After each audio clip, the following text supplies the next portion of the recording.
Welcome back to the SSL Family Dad channel. Today we're doing some digging and we've got some water lines to install. So the cold weather's coming. It's October 15th here in Michigan. Usually we get below freezing temperatures pretty consistently coming into the first couple weeks in November. So I want to make sure that I get some water lines installed for the horses and the cows and these pastures that we have out here. There's never been any water out here besides at the barn, and so we have two frost-free or freeze-proof yard hydrants to install, but we have a lot of water line to run first, and so we're going to do a lot of trenching today.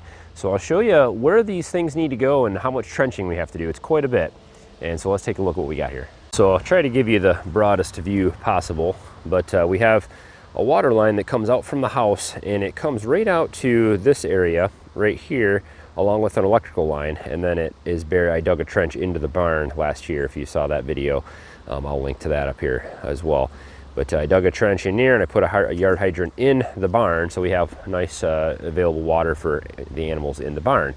What we need to do today is trench from here all the way across and over to the front of the greenhouse, and that's where I would like to install another yard hydrant right inside the greenhouse so that we have water out there. Then I would like to install the second one way up at the front of the house, and so we're going to tee off. So the yard hydrant actually will go right inside the greenhouse, right inside that wall, and then from here we're going to run it all the way down the fence line, all the way up there past the garage, and all the way up front. Now we're up at the front of the house. There's the road up there, and this is where we've kept all kinds of animals before, but where Adam, our little Nigerian dwarf buck, is hanging out temporarily. But all the way up here, if you see all the way back there, there's the greenhouse way in the back. So we need to trench all the way up here, and I'm going to try to get around this tree.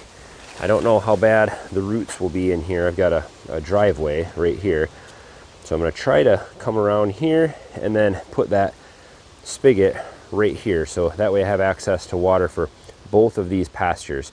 So we'll get it put in somewhere right around here. Here in Michigan, the frost is generally 42 inches. That's code for footings and posts and all that kind of stuff. That's the, I guess, what they consider the 100-year frost. That's the deepest that they've ever recorded it or whatever. But I generally try to go deeper than that because you get some backfill in some spots and stuff like that. So I try to dig the trench 48 inches. And then if we do have some, variations in ground and other things, whatever, it's going to be well below that frost. I don't want this to freeze. And so we've got a couple hundred feet that we have to run up there. I think that was like 190 feet or something like that up to the front. And then we've got about 75 feet from the barn over to the greenhouse. So it's all 3/4 inch water line that we're running, just irrigation tubing. I'm not using anything expensive. We've got the excavator, the mini excavator here, ready to go, fueled up. So I've got lots of trenching to do today. I don't know if I'll get this all finished today, but I'm gonna be working on it as much as I can. And then we'll do the water lines in another video.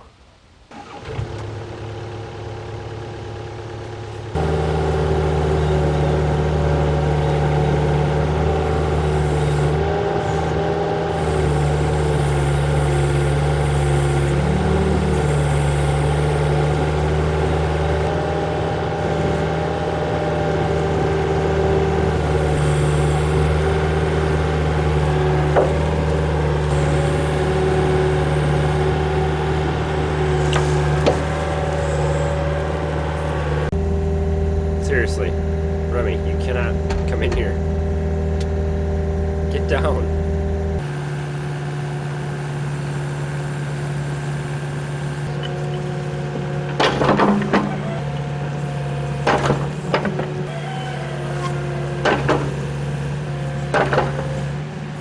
Well, I started digging a little too deep there. I was getting down almost 5 feet. I have to keep jumping out and measuring the depth, but if I go below about 46, 48 inches, hit water. So I'm gonna try to stay just above that. I may even just go 48, 46 inches if I can keep it there, but it's hard to judge the depth of the trench from inside the machine. It's also hard to remember where the bucket is when you're driving back and forward.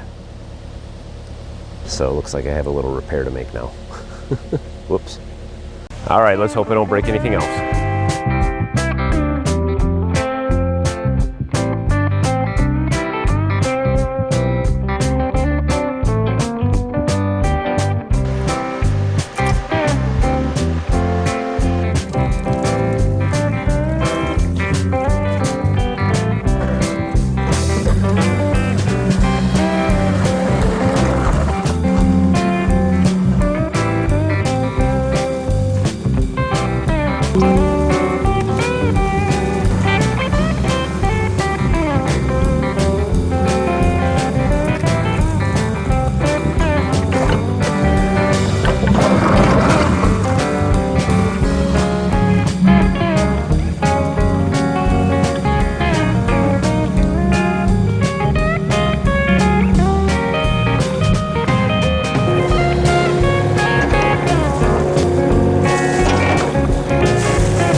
Well, it's going pretty good here so far. I just grabbed some lunch, and while I was eating, in about an hour, 45 minutes, the trench pretty much filled up with water.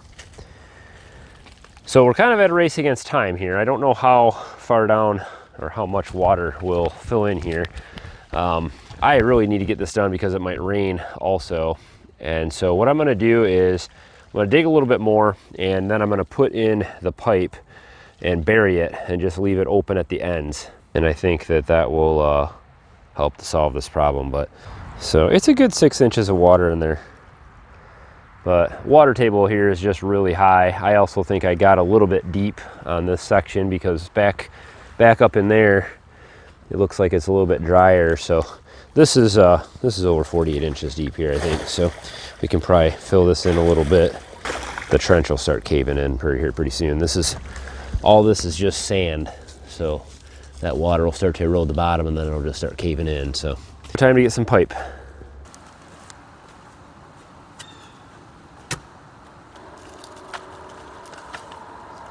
This is just 3/4 inch irrigation tubing. It's super cheap. This is what's run throughout the property for all the water lines already, and so I'm just going to continue to use this. The trick with this stuff is it's really rigid, and so getting it, you have to kind of unwind it in the trench so that it lays in there properly. You don't want it to kink. Once it kinks, the kink never really comes out. So you got to heat it up in order to get the kink out. So it's kind of chilly today. It's just real stiff, so we're going to have to fight with it a little bit and try to get it in the hole and let it lay down flat, and I'll cover it with dirt along the way best I can.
Well, I think we're done for today.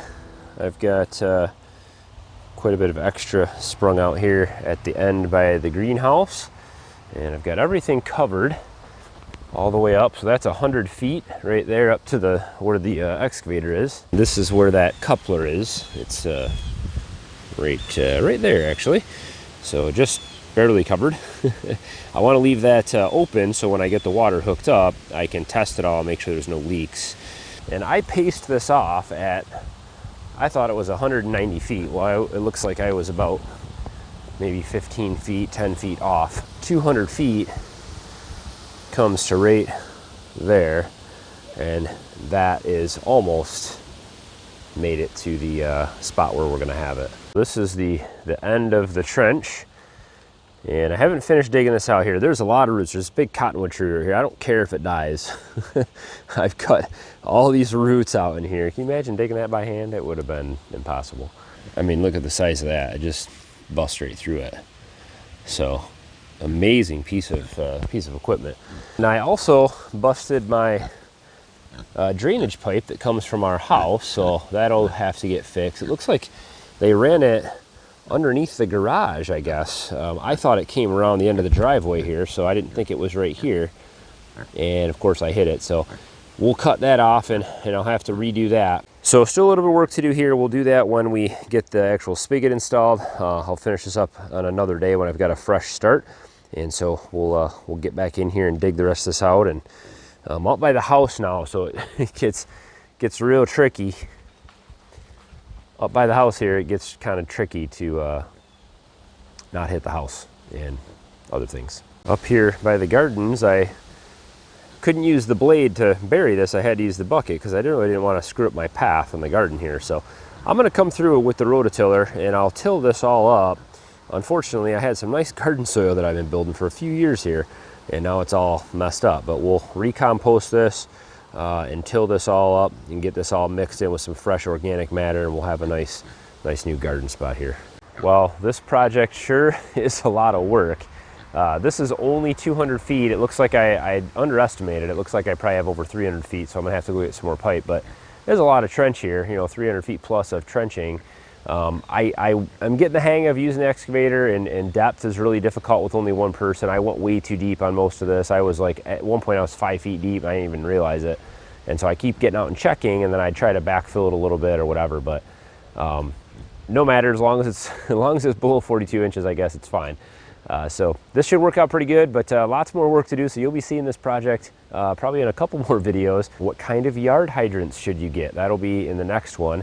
Video dedicated to that. I'm very passionate about those yard hydrants, and I'll kind of explain more about that in another video on which ones to get. So thumbs up on the video as always, guys. Subscribe if this is your first time to the SSL Family Dad channel, of course. And as always, thanks for watching. Have a good one.